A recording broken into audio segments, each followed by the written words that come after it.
One more quick speech from our presenting sponsor, the international enterprise, Life Extensions. Welcome, Mr. Bill Falloon. Thank you, Lexi. We're on the opposite spectrum of that wonderful charity you just heard about. Our group is to rescue elderly people from the horrific consequences of biological aging. I hope everyone here appreciates the privilege it is to live in an era where the prospect of human age reversal is transforming into biomedical reality. And at 2:30 this afternoon, I'm going to make a historic announcement about using existing technologies that you can obtain at your doctor's offices to reverse your aging process via the renewal of your own stem cells. We all have our same stem cells, by the way. The same stem cells we were born with, they still exist in our body, but they're old. They're not functioning like they used to. And the good news is, 4 compounds, and just think, in 1903, the Wright brothers took off, and look what we have right now. The technology is accelerating in the biomedical sciences so quickly that we can confidently tell people right now, no matter how old you are, we can almost certainly renew your stem cell functionality. And when that happens, your stem cells start producing healthy, functional cells in every organ system of your body. So at 2:30 this afternoon, we've got a ballroom reserved, and I'm going to put on about a 35-minute presentation that's going to inform you as to what you can ask your doctors for right now to gain access to a stem cell renewal technology. I have no financial interest in this, by the way. I'm doing this to generate results. So when you start feeling younger and when your clinical measures start to improve, you tell everyone you know, and we start a life extension revolution. Thank you all for attending.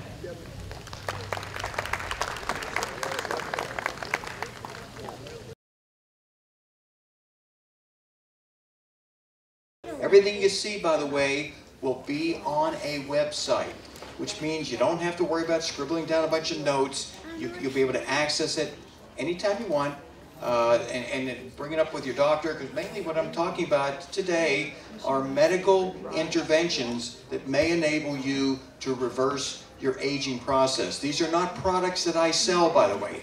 These are scientific discoveries that have occurred only over the last couple years.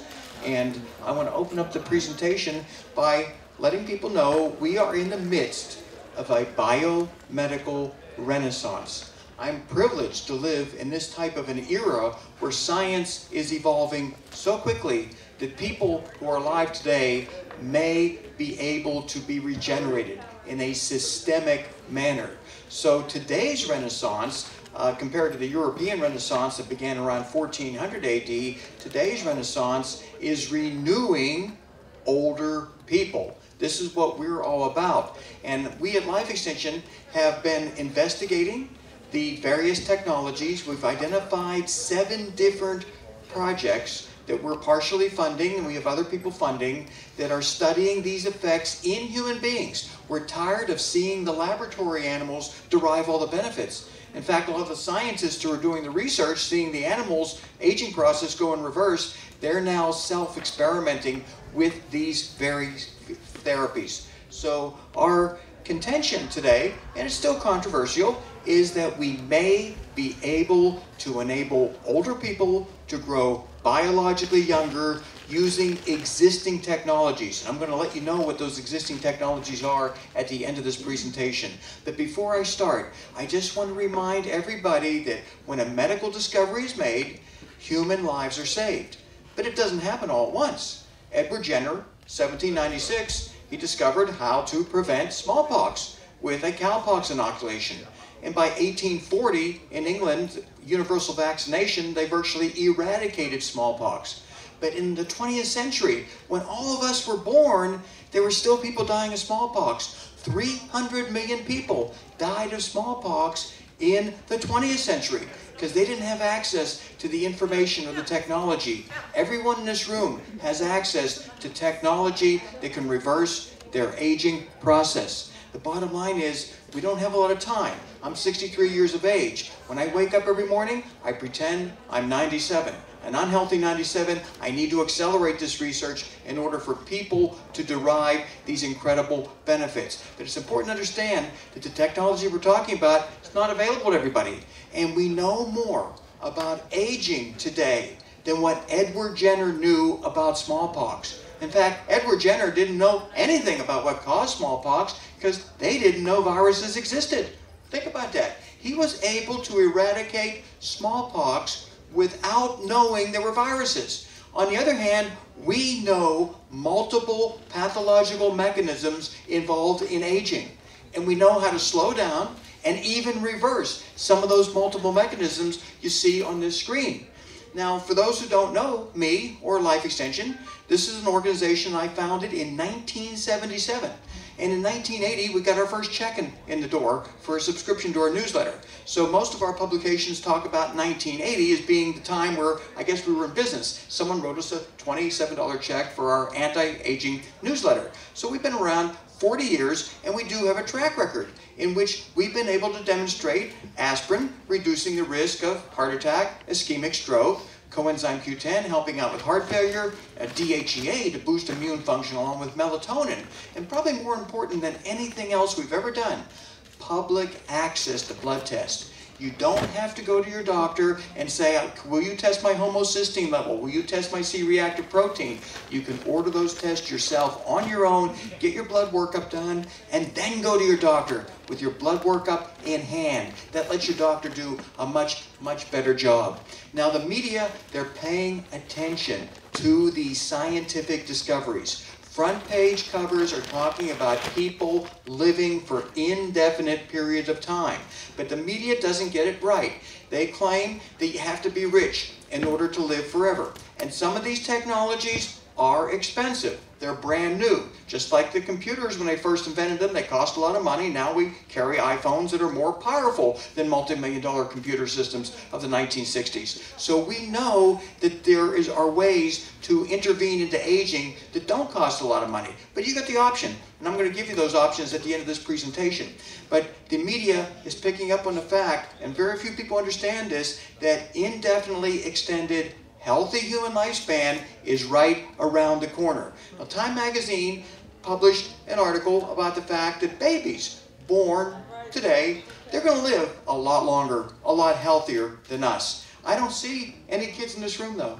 Unfortunately, we're not babies. In order for us to benefit, we need people like Osman Kaibar and many, many others who are evaluating ways to reverse aging in people. And it's not just one individual, multiple people in Silicon Valley and other parts of the country are putting in lots of money to figure out ways to reverse aging.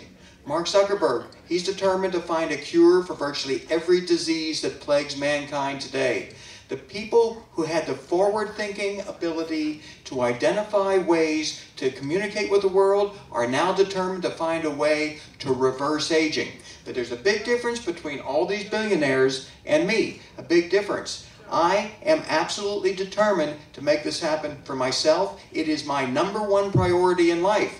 People like Bill Gates, a very generous human being, he's putting some of his money into research. That's great. I put all of our money into biomedical research. This is what Life Extension does. We sell dietary supplements. We take the profits, put it into research. We've contributed over $200 million since our inception, and about every year we add about $5 million to that. To me, that's what money's for, to fund research to alleviate human suffering and premature death. And Thank you.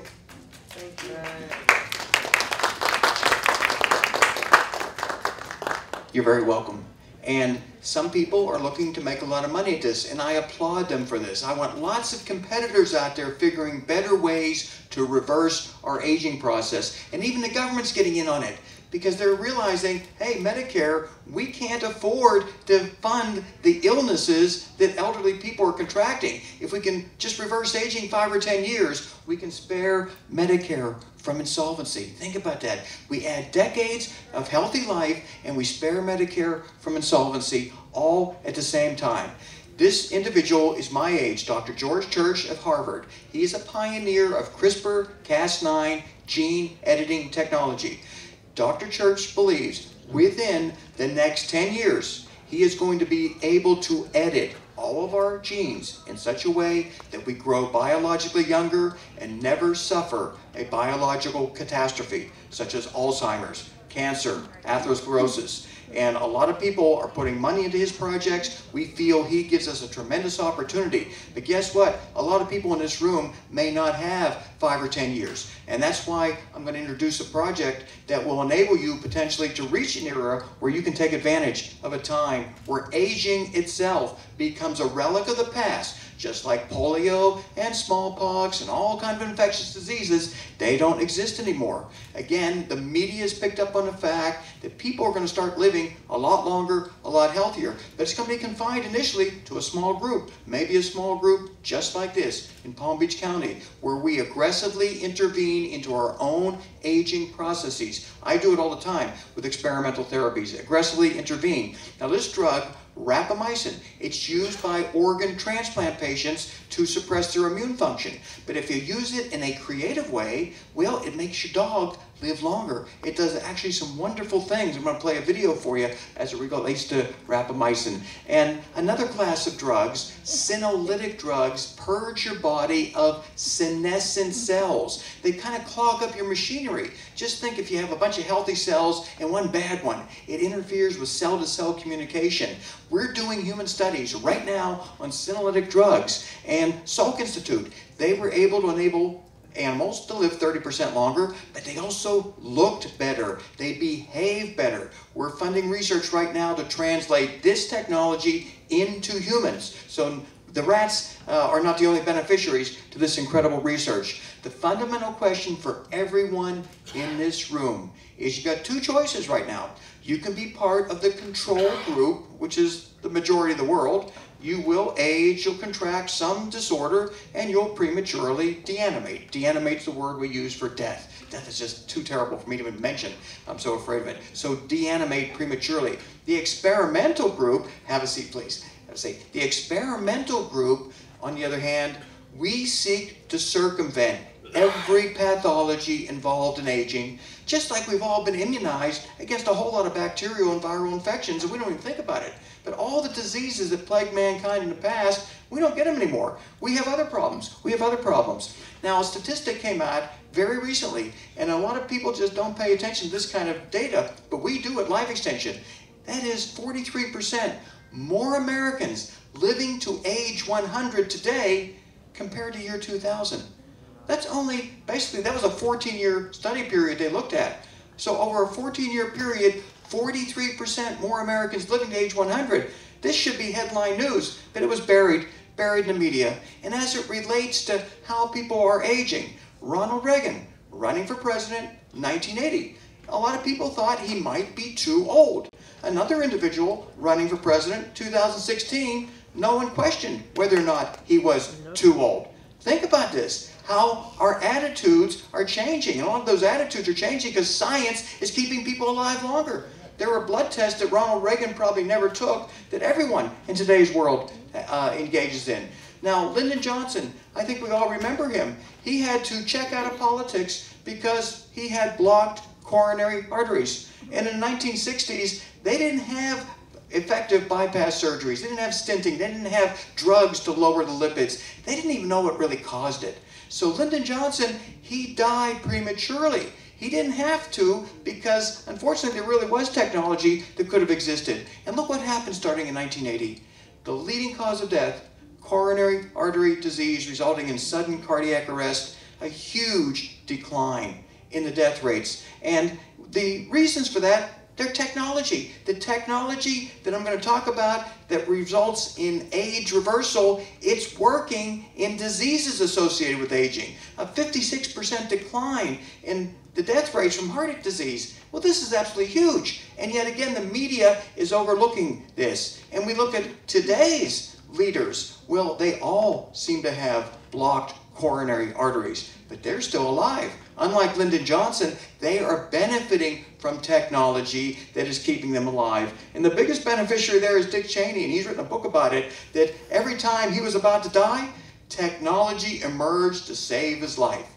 And that is a perfect analogy to what I'm referring to today. We're all growing older, and there are interventions that could very well keep you alive if you're willing to engage in them. And Dick Cheney said yes to every one of them. He really had not much of a choice. But he's still alive. He's about 76 years of age. If he was in Lyndon Johnson's era, he wouldn't have survived. He wouldn't have survived at all. And I want to let the group know that we played a contributing role in that 56% decline in cardiac death rates. Life Extension introduced a number of technologies in the 1980s that are preventing heart disease, ischemic stroke, kidney failure. We introduced those, we pushed them through, we battled the FDA, we got aspirin approved as a way to reduce ischemic stroke and coronary artery disease risk. And this time frame about life expectancy. And what I put in red there are the times where I was living between 1940 and 1960. I was born in 1954, by the way. And if someone told me, even as a kid, that I was only supposed to live to 62, I'd be rather upset about that. In fact, the generation before me, they were only supposed to live to 55. And I don't think anyone in this room would accept those very short lifespans. We want to rebel against nature, rebel against aging and deanimations when they're not necessary. And if anyone questions whether or not it's possible for people to live for indefinite extended periods, well, you can cite Nature, a prestigious scientific journal where a bunch of experts got together and they determined there's no real upper limit as to how long human beings can live. No upper limit threshold. Most people think there is. They're talking about infinity right here. So at least you have a scientific citation. I don't know how many of you have heard of the drug metformin. It's an anti-diabetic drug. I've been taking it for about 20 years. I'm not a diabetic. I take it to slow aging. I take it to prevent cancer. We recommend cancer patients to come to us to get on metformin because of its potent anti-cancer activities. Wouldn't it be wonderful not to get cancer as opposed to face treatment, which can work, but it's really nasty, as we all know. Now, the media has published a lot about this metformin clinical trial, and elderly people are scrambling to get into it.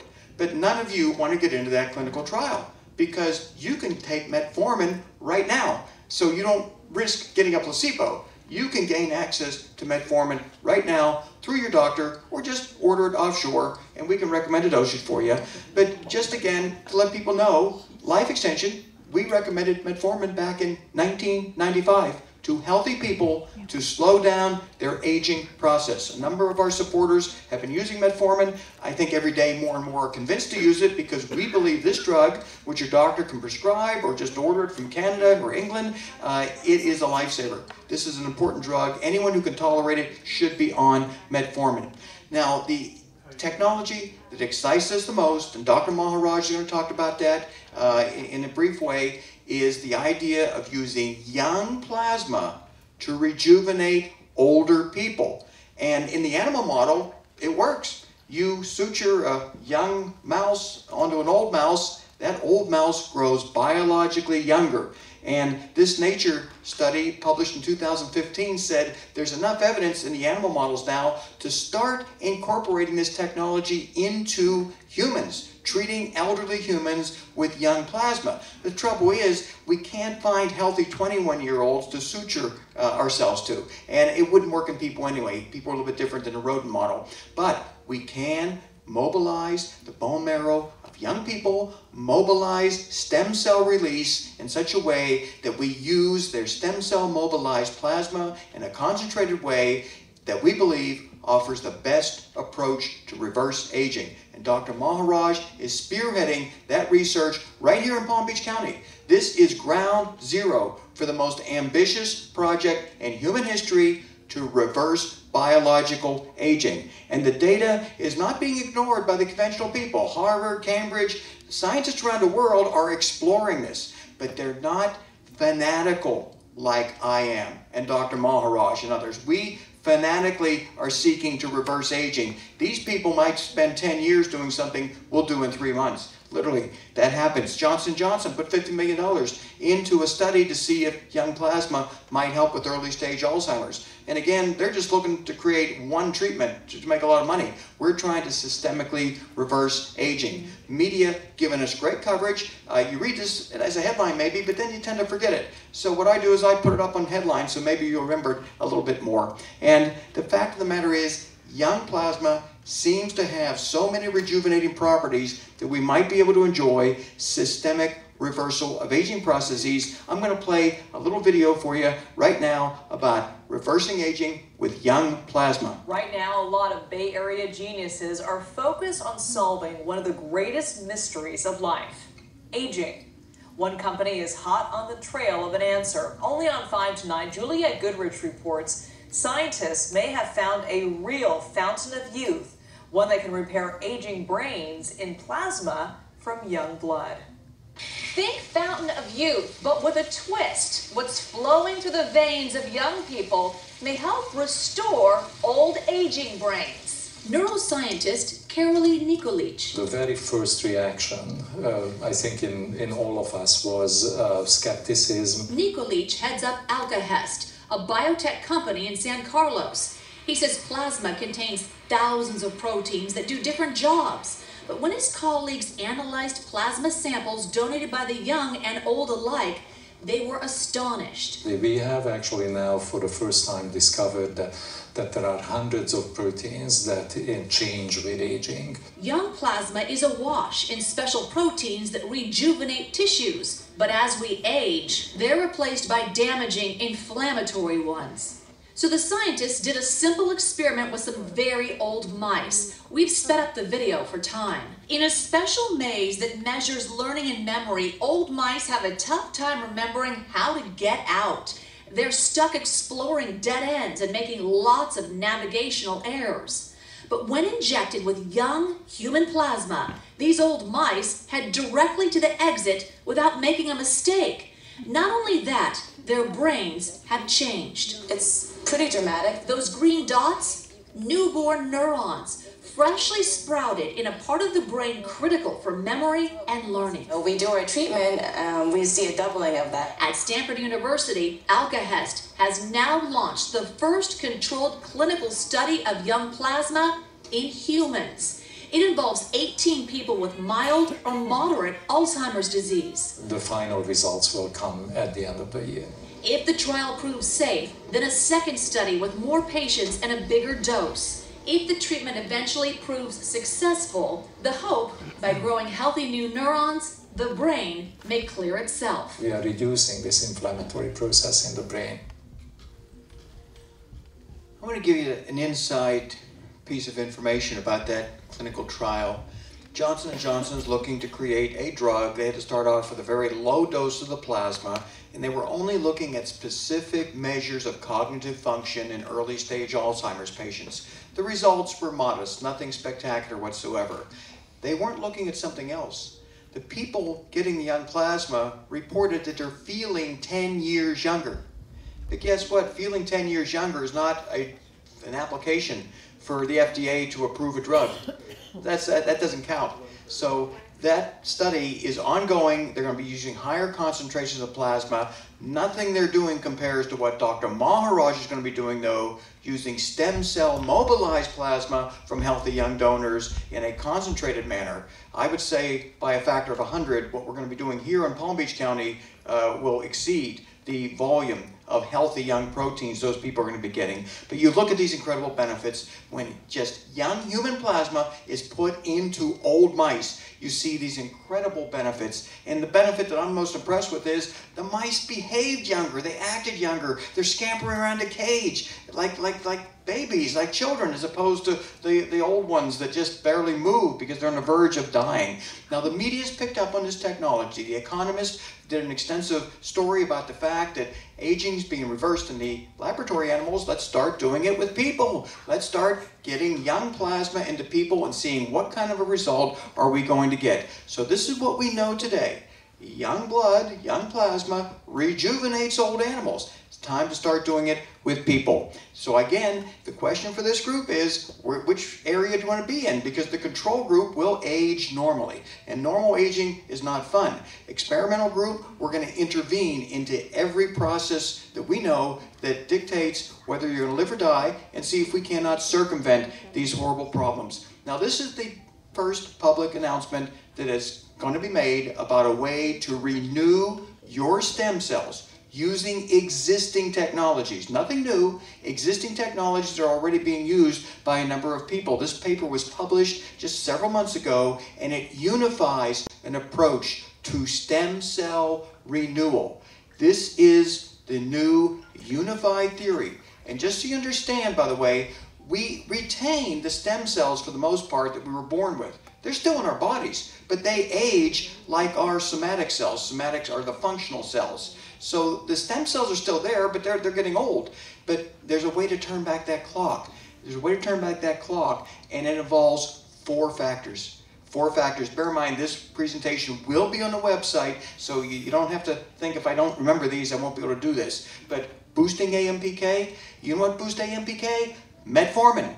That boosts AMPK. SIRT1, SIRT2-in-1, resveratrol, boost that. But in order for the SIRT1 to be effective, it needs NAD+. That stands for nicotinamide adenine dinucleotide. That's what you need to enable resveratrol to work. So if you wonder, whatever happened with resveratrol? It's working so well in those animal models. Well, people, when they get older, their NAD levels plummet. So we need to restore NAD, and that can be done in a doctor's office. Just 3 visits with infusions to boost your NAD levels so that your sirtuins work. And we need to suppress mTOR. And metformin helps do that too, by the way, but there's a more direct way to do it. So this is our program to renew old stem cells. It's using existing drugs, so you're not really being an experimental guinea pig with this. These drugs are used already, but we're going to boost AMPK, we're going to suppress the excess mTOR, and we're going to increase NAD. Young people, by the way, have lots of NAD, but when we grow older, it diminishes. And when we get down to a point where there's virtually no NAD, we die. In fact, aging at some point may be redefined as NAD deficiency syndrome. Because when our NAD levels plummet really low, well, we don't live very well. In fact, we get sick. And activating the SIRT proteins, SIRT2-in-1, very easy. So ways to boost AMPK? Well, if you don't want to take metformin, undereat. I mean, I know everyone enjoyed a nice lunch today. I won't eat tonight until about 8 o'clock. I chronically undereat in order to live longer. But you don't have to undereat. You can take metformin. I'm currently doing both, frankly. Aerobic exercise, I don't do enough of that, so I'm making up for it maybe with metformin. But these are ways to boost AMPK. You can increase SIRT2-in-1, again by calorie restriction, or just a modest dose of resveratrol. Really easy. But those sirtuins aren't going to work very well without NAD. You need the NADs to enable the sirtuin proteins to function. And when they function, you become younger. So these are valid ways right now, and this is me, April 2017, undergoing NAD plus infusions. I did this for about 8 consecutive days, about 7 hours per day at an outlandishly high dose. I do self-experiment with virtually everything I'm talking about, I'm doing personally, just so you understand. And I had a private duty nurse come to my office and administer the NAD, and I was able to work throughout the process on my computer, writing the Life Extension magazine. And what it did for me, it improved my sleep about 80%. And I do not exaggerate. The reason I did this is I suffer from insomnia, suffered from 35 years of insomnia, the broken sleep with aging. The NAD restored youthful sleep patterns in me. And the reason that I did this is we did a clinical study with 11 people who were over the age of 80, and we weren't looking for sleep improvements. We were looking at clinical measures such as blood pressure, lipids, glucose, and also aging biomarkers such as telomere length.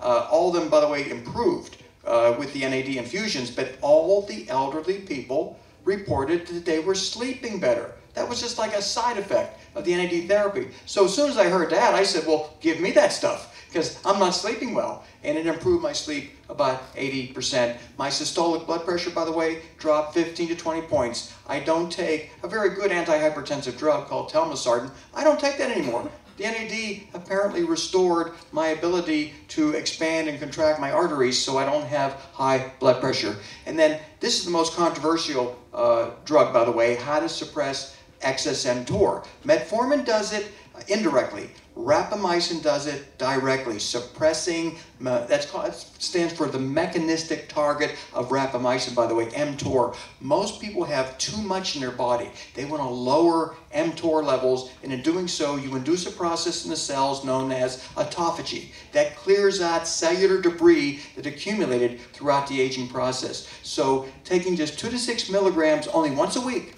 of rapamycin. Now, if you take it every day, it'll be toxic. Once a week, you're unlikely to have any toxicity. You're likely to get a lot of benefits. And now here's another video, and I should have known it was playing. So I'm going to play a video in case you're wondering why rapamycin excites us. Well, if you love your pet, you might want to consider at least letting the pet try it out. I'm going to play this video right now.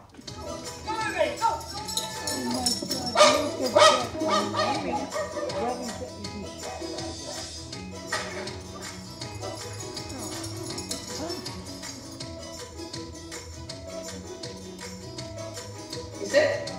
Good boy.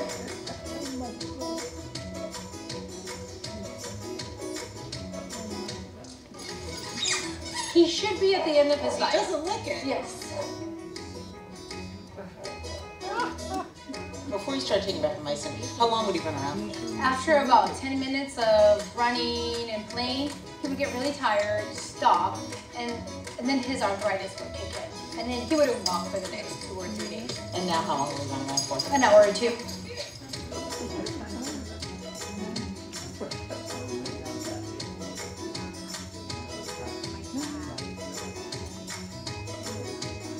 This drug is very likely to have the same effects on lifespan and health span in dogs and probably in people as we've seen in laboratory animals. Is there anyone here who wouldn't like to have that benefit? Yes, yes. If there's anyone who doesn't want to have that kind of benefit, when I saw it on CNN, I just said, wow, this is something else we have to explore. There is a clinical study we are funding in Southern California. We are giving older people the 2 to 6 milligrams a week of rapamycin. There's a doctor up in New York prescribing it to his patients, getting spectacular results. And this is, again, the unified theory. This is the first time it's ever been presented live to a group, so you're in a process of being part of medical history right now. When your friends start talking a couple years from now, yeah, the doctor prescribed rapamycin to treat my congestive heart failure, my arthritis, my lethargy. It all started here. This is ground zero for the program to renew our stem cells. These drugs, by the way, are off patent, so they're still, though, expensive. We encourage some people who have financial problems to maybe order them from Europe or Canada, just get the drugs cheaper. I want to remind people that we've been on this project to renew stem cells now for a long time. The federal government got in our way, and we did not win this particular battle. There was a ban on therapeutic cloning, and right now we've circumvented that ban with rapamycin, metformin, resveratrol, NAD replenishment. We know how to do it. These are the human projects that Life Extension is either directly funding or seeking to raise money for. Some of them don't cost a lot of money. Others, like Dr. Maharaj, which involves getting young people, mobilizing their bone marrow, putting them through a process of apheresis, costs money. Costs money to do Dr. Maharaj's project, because that does involve a lot of new technology. This is the website. If you are interested in getting updates, watching my presentation today, rescueelders.org. And if you register your name and email address, we will send you information about clinical trials or new doctors in your area who may prescribe you rapamycin, metformin, NAD+ infusions. I don't make any money off of this. I'm promoting this so that you benefit and tell everyone else you know, hey, I went to this doctor and he's intervening into aging in a way that I feel better. I'm sleeping better. Some of my chronic problems have disappeared. This is what we're looking at. Just to remind everybody how people used to die in 1900. Bacterial infections for the most part. I mean, it's changed in a relatively short period of time. And this is going to change in a short period of time as it relates to aging. People aren't going to die of aging at some point in the next 20, 30 years. But we need to accelerate the research. We've got to do this. There's been a huge increase in human longevity since the beginning of recorded time. And that's going to skyrocket up. That's going to skyrocket up as far as how long people will live. Our time has come as it relates to human age reversal. I've been doing this for 40 consecutive years under the corporate name. Before it was a corporation, I incorporated when I was 22 years of age, but I've been passionately seeking methods to extend healthy human lifespan, doing it through life extension. Human age reversal, it's become a reality. This is a biomedical renaissance. We're right in the beginning of it. And what I'm going to do now is introduce Dr. Maharaj, who's going to talk about his technology. But just to remind everybody, every new medical discovery, it's always considered, well, maybe it's inappropriate. Well, human age reversal is going to shine very soon. It's going to take the place of a lot of unnecessary medical procedures that people go through simply because they're too old. Again, these are the projects. Our ultimate goal is to combine each and every one of them so that within the next 9 months, I've got a 9-month objective to have a systemic way of rejuvenating people, incorporating, if not every one of these therapies, probably about 90% of these therapies. Well, you'll undergo a treatment with one drug for maybe 2 or 3 weeks, another drug for 2 or 3 weeks, NAD infusions, and after maybe 3 months, you are biologically younger by both clinical measures, aging biomarkers, whatever it takes. There's just an urgent need to fund human age reversal research. If there are charities you support, I suggest you add age reversal to the charity. And also, there's ways to put money into an investment account that will put money into these projects. If making a return on your money is important, well, that's all set up for you too. And again, this is all on the PowerPoint presentation that's on the Rescue Elders website, so you can see how we plan to raise the money for Dr. Maharaj, because his study, unfortunately, does not involve an existing drug. It does involve young human people who we got to pay a lot of money to get their stem cell mobilized plasma and put it into older people. This is a no-brainer. Money stays in an attorney's escrow account. If you like an investment proposal, well, you put money in. And if you don't like it, you get your money back. It does not go to anyone's pocket until you make a decision to fund a specific project, one that would involve more time to talk about than I have today. And if you think about what they did after that tragedy up in Orlando, people, strangers, contributed over $4 million. That's a beautiful thing to do. What I'm suggesting to people, though, is if you donate money to charities, consider yourself. Consider yourself, we're growing older, and if this age reversal technology accelerates, we all benefit. So my suggestion when it comes to technology is let's support it. You can donate, you can invest, whatever you are able to do, and also talk about it. Tell your friends that there's some people out there doing some interventions that may enable us all to live significantly longer. And this is an easy one. This one I'm hoping people will take advantage of. So again, this website gives you access to what we're doing and keeps you up to date. So if there's a new therapy available, we'll let you know about it. I'm part of the experimental group, and I hope most of you will consider that after you hear Dr. Maharaj talk. And a few caveats I've thrown up there too. There's some people who should not do some of these therapies. So again, this is on the website. If you have cancer, well, you don't want to put the NAD in your body if you're undergoing chemotherapy, because chemotherapy, it breaks DNA. It damages it to kill the cancer cells. NAD repairs DNA. That's why it's such a spectacular anti-aging compound. But if you're being treated with radiation or chemo, you don't want to use the NAD. You may want to use it, though, to get rid of chemo brain and some of the other side effects long-term of cancer therapy. And certainly any medical intervention, hey, it carries some risks. We know that. But letting normal aging take its course, we know what that's going to result in. We know that. A biomedical renaissance, I'm going to introduce Dr. Maharaj right now. Come on up.